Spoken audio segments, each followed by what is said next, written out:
Всем привет! С вами кулинарный канал «Это просто». Рецептов пасхального кулича очень много. Из всех я выделю, пожалуй, этот. Он получается мягким, сливочным и нереально вкусным. Обязательно советую его приготовить. В небольшую кастрюлю наливаю пол-литра молока, всыпаю 2 столовые ложки манки, перемешиваю и варю приблизительно 5 минут. В правом нижнем углу у вас есть кнопка «Подпишись». Нажми, и ты будешь первым смотреть мои видео с новыми рецептами. В большую миску выливаю манку и немного охлаждаю, она должна быть теплой, не горячей. Изюм заливаю горячей водой, оставляю набухать на 30 минут.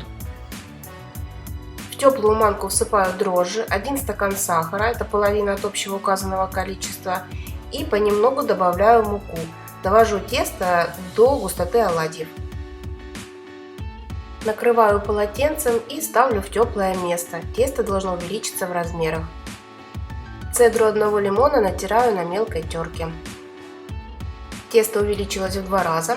Добавляем теперь все остальные ингредиенты: яйца, сахар, масло, сметану и хорошо перемешиваю. Все ингредиенты должны быть комнатной температуры.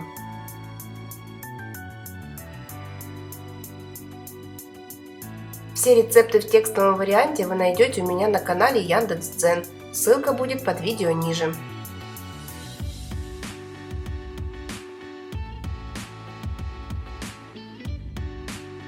На этом этапе опять добавляю муку и довожу тесто до густоты оладьев. Обязательно все хорошо перемешивать, чтобы не было комочков. Накрываю полотенцем и ставлю в теплое место приблизительно на полчаса. Воду из изюма я слила, просушила его на полотенце и добавила столовую ложку муки. Перемешала. Прошло полчаса, тесто подошло. Посмотрите, насколько оно воздушное. И на этом этапе добавляем цедру лимона, ванилин, соль и изюм. Хорошо перемешиваю венчиком. Раньше соль не добавляйте, чтобы тесто максимально хорошо поднялось. Столовую ложку растительного масла. И начинаю вводить оставшуюся муку. В итоге у нас должно уйти приблизительно килограмм 300 грамм муки. Когда становится трудно мешать венчиком, начинаем вымешивать руками. Мешаем до того момента, пока тесто не начнет отлипать от рук.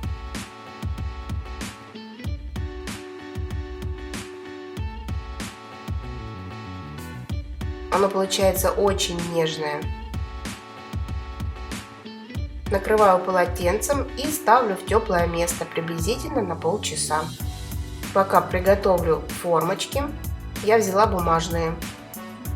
Заранее маслом их смазывать не нужно, так как в тесте содержится достаточное количество масла, чтобы оно не прилипло к формам.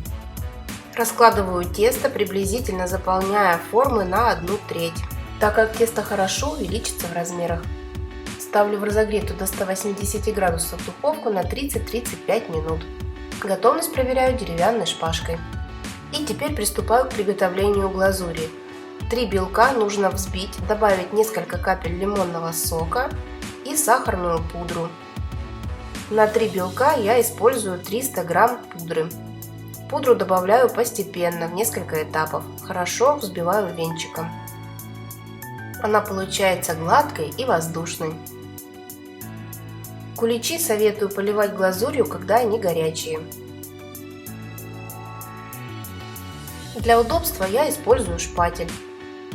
Обмазываю все куличи и посыпаю их сахарной присыпкой. В инфобоксе вы найдете ссылку на мой плейлист «Выпечка».